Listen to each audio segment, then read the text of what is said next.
ቪክተር ሙኒዝ ቱ ሊቨርፑል ሂር ዊ ጎ። ውድ ቻናላችን ቤተሰቦች እንኳን ወደ ቻናላችን በደህና መጣችሁ። በኢትዮጵያ ሰዓት አቆጣጠር ሌሊት ላይ በወጡት መረጃዎች መሰረት ሊቨርፑሎች ቪክተር ሙኒዝን ለማስፈረም ከስምምነት ላይ ደርሷል እየተባለ ይገኛል። ይህም በቆይታችን የምንመለከት ይሆናል።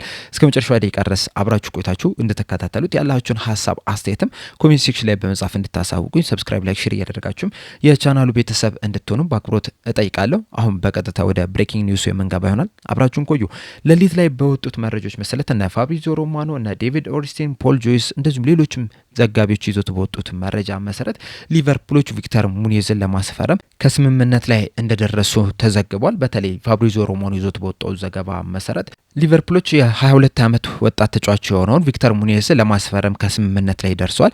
ሂር ዊ ጎ የሚል መረጃም ይዞልን ወጥቷል። አያይዞም ይዞት በወጣው መረጃ መሰረት ግን ኒውካስል ዩናይትዶች ላለፉት ቀናት ይህንን ተጫዋች ለማስፈረም በጣም አድቫንስድ የሆነ ድርድሮችን አድርገው ነበረ። ነገር ግን ተጫዋቹን ባለማስፈረማቸው ምክንያት፣ ዝውውሩን ባለማጠናቀቃቸው ምክንያት ሊቨርፑሎች ከኋላ መጥተው ይህንን የዝውውር ሂደት እንደጠለፉት ነው እየተናገረ የሚገኙ። በዚህ ሰዓትም እንግዲህ ከተጫዋቹ ጋር በቃል ደረጃ ከስምምነት ላይ ደርሷል። እንደዚሁ ኦሳሱናዎች የሚያስቀመጡት የ40 ሚሊዮን ዩሮ ወይም ደግሞ የ34.6 ሚሊዮን ፓውንድ የሚውል ማፍረሻም ለመክፈልም ከስምምነት ላይ እንደደረሱ ነው እየተነገረ የሚገኘው። በጣም ትልቅ ሰርፕራይዝ ነው። ምናልባትም ከእንቅልፋችሁ እየተነሳችሁ ላላችሁ ሰዎች እንግዲህ ይህ ደግሞ ማን ነው ልትሉም ትችላላችሁ። ምክንያቱም ከዚህ ቀደምም ከዚህ ተጫዋች ጋር ሊቨርፑሎች ስማቸው ሲያያዝ አልነበረም።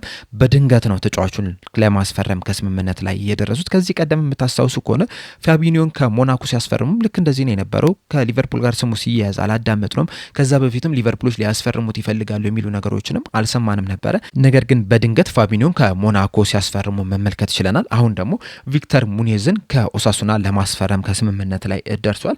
እንደዚሁም ዴቪድ ኦርንስታይን ይዞት በወጣው ዘገባ መሰረት ከሆነ ደግሞ የሊቨርፑል የሕክምና ቡድንም በዚህ ሰዓት በአሜሪካ ይገኛል እያለ ነው። እንደሚታወቀው ቪክተር ሙኒዝ በኦሳሱና ባሳየው ድንቅ እንቅስቃሴ ምክንያት ለስፔን ብሔራዊ ቡድን ለዓለም ዋንጫ ተጠርቷል። እናም በዚህ ሰዓትም እንግዲህ ከስፔን ብሔራዊ ቡድን ጋር በአሜሪካ ነው የሚገኘው እና ሊቨርፑሎችም የዚህን ተጫዋች የዝውውር ሂደት ለማጠናቀቅ የሕክምና ቡድናቸውን ወደ አሜሪካ ልከዋል። በቀጣይ ቀናቶችም የሕክምና ምርመራ ይደረግለትና ከዛ በኋላ የሊቨርፑል ተጫዋች መሆኑ በይፋ የሚነገር ይሆናል። ዘ ታይምስ ላይ ፖል ጆይስ ይዞት በወጣው ዘገባ መሰረት ከሆነ ደግሞ ይህ ተጫዋች በሊቨርፑል ቤት የ6 ዓመት ኮንትራት ለመፈረም ከስምምነት ላይ እንደደረሰ ነው እየተናገረ የሚገኙና ለቀጣይ ዓመታት ይህንን ተጫዋች በሊቨርፑል ማሊያ የምንመለከተው ይሆናል። እንደዚሁም ለአንቶኒ ኢራኦላ በሊቨርፑል ቤት ያስፈረመው የመጀመሪያ ተጫዋች ይሆናል። ኒውካስል ዩናይትዶች ግን ትንሽ ያሳዝናሉ። ምክንያቱም ባለፈው የክረምት የዝውውር መስኮት ኢጉ ኤኪቲኬን ማስፈረም ፈልገው ነበረ፣ ነገር ግን ሊቨርፑል ቀማቸው።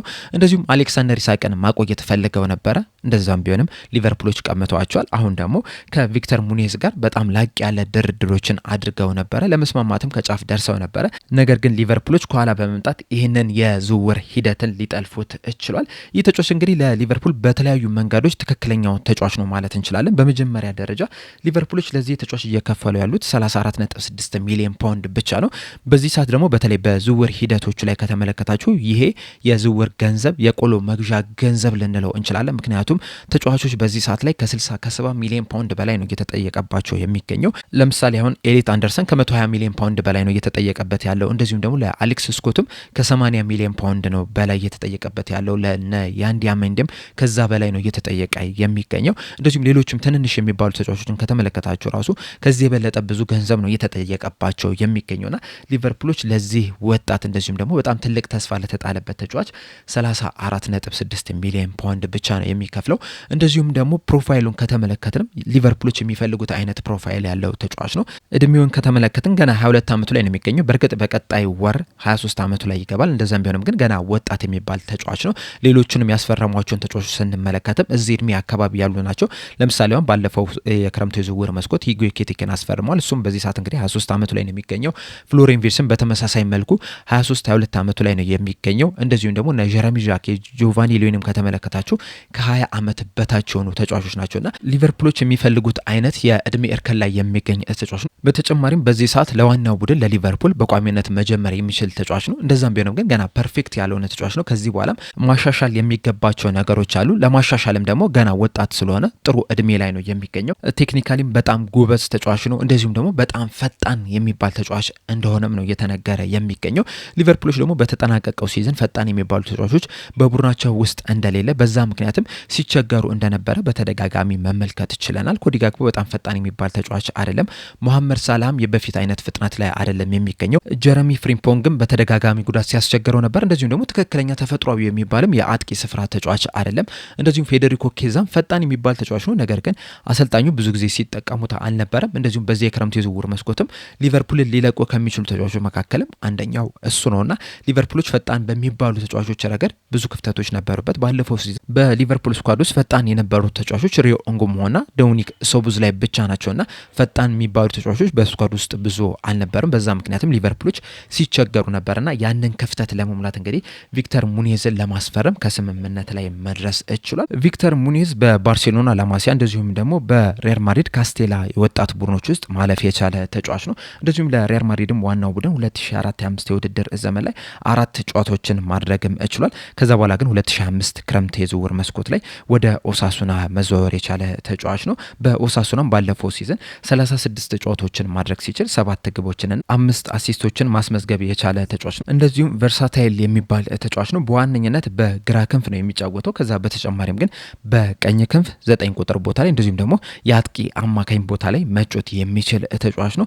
ሊቨርፑሎችም እንግዲህ እንደዚህ አይነት ፕሮፋይል ያላቸው ተጫዋቾች ማስፈረም እንደሚፈልጉ ከዚህ ቀደም በደንብ የተመለከትነው ነው። እንደዚሁም ደግሞ የሂጎ ኤኪቲኬ መጎዳቱን ተከትሎ ምናልባትም እንደዚህ አይነት ፕሮፋይል ያላቸውን ተጫዋቾች ማስፈረማቸው ለሊቨርፑል ከፍተኛ ጥቅም ይሰጣል ተብሎ ይጠበቃል። ምናልባትም በቀጣይ ሲዝን የሂጎ ኤኪቲኬ መጎዳቱን ተከትሎ ወደ ሜዳ እስከሚመለስ ድረስ የአሌክሳንደር ኢሳክ ተተኪ ሆኖ ልንመለከተው እንችላለን። ሊቨርፑሎች ይህንን ተጫዋች ከኦሳሱና ለማስፈረም ከስምምነት ላይ መድረሳቸው ግን አንድ ትልቅ ጥያቄ ያስነሳል።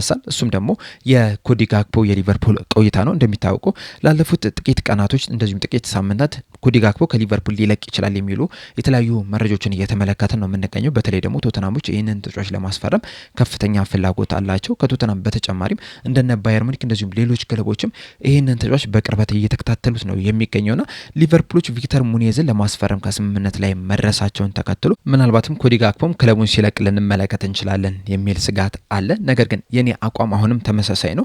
ኮዲ ጋክፖ ቢያንስ ለቀጣይ ሲዝን በሊቨርፑል ቤት መቆየት አለበት ብዬ አስባለሁ። ምክንያቱም ቪክተር ሙኒዝ ቅድም እንዳልኳችሁ ገና ወጣት ነው። እንደዚሁም ደግሞ በፕሪሚየር ሊጉም ተጫውቶ አያውቅም። ለመላመጃ ጊዜ ያስፈልጓል። ከዛ በተጨማሪም የሊቨርፑል ስኳድ ራሱ ጠንካራ የሚባል አይደለም።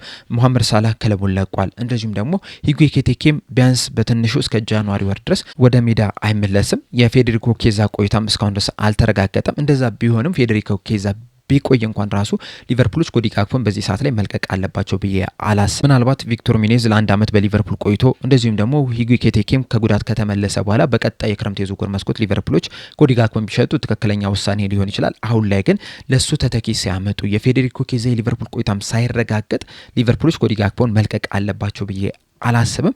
በአጠቃላይ ግን ሊቨርፑሎች ቪክተር ሙኒዝን ከኦሳሱና ለማስፈረም ከስምምነት ላይ ደርሷል። ሂርዊጎም ተብሏል። በቀጣይ ጥቂት ቀናቶች ውስጥም የሕክምና ምርመራ ያደርግና የሊቨርፑል ተጫዋች መሆኑ በይፋ የሚነገር ይሆናል። አብዛኞቻችን እንግዲህ ይህንን ተጫዋች በኦሳሱና እያለ ሲጫወት የተመለከትነው አይመስለኝም። ከዚህ በኋላ ግን ቢያንስ የስፔን ብሔራዊ ቡድን በዓለም ዋንጫው ላይ እስካለች ድረስና ይህ ተጫዋች ተቀይሮ እስከገባ ድረስ ወይም በቋሚነት እስከጀመረ ድረስ የዚህ ተጫዋች ኳሊቲን የምንመለከትበት አጋጣሚ የምናገኝ ይሆናል። በቀጣይ ቀናቶችም የስፔን ብሔራዊ ቡድን በምታደርገው ጨዋታ ላይ እንግዲህ ይህንን ተጫዋች በትኩረት መመልከት የሚኖርብን ይሆናል። እናንተስ በዚህ ዝውውር ምን ተሰማችሁ? ይህንን ተጫዋችስ ከዚህ ቀደም ተመልክታችሁታል ወይ? ከተመለከታችሁትስ በኳሊቲው ላይ ያላችሁ ሀሳብ አስተያየት ምንድነው? ለሊቨርፑልስ ይመጥናል ብላችሁ ታስባላችሁ? እንደዚሁስ ሊቨርፑልን ጠንካራ ቡድን ያደርጋል ብላችሁ ታስባላችሁ? ሀሳብ አስተያየታችሁ እንዳለ ኮሜንት ሴክሽን ላይ በመጻፍ አሳውቁኝ። ለአሁን እኔ እዚህ ላይ አበቃው። በቀጣይ እንግዲህ በዚህ ተጫዋች ዙሪያ የተለያዩ መረጃዎች ሲወጡ እንደዚሁም ደግሞ በሊቨርፑል ስኳድ ውስጥም ሊጫወት የሚችለው ሚና ይዘን የምንመጣ ይሆናል። እስከዛው ድረስ ግን እስከ መጨረሻ ደቂቃ ድረስ ስለተከታተላችሁኝ ከልብ አመሰግናለሁ። በቀጣይ በሌላ እስከምንገናኝ ድረስ ሰብስክራይብ፣ ላይክ፣ ሼር ማድረግ እንዳትረሱ። ቸር ያቆየን።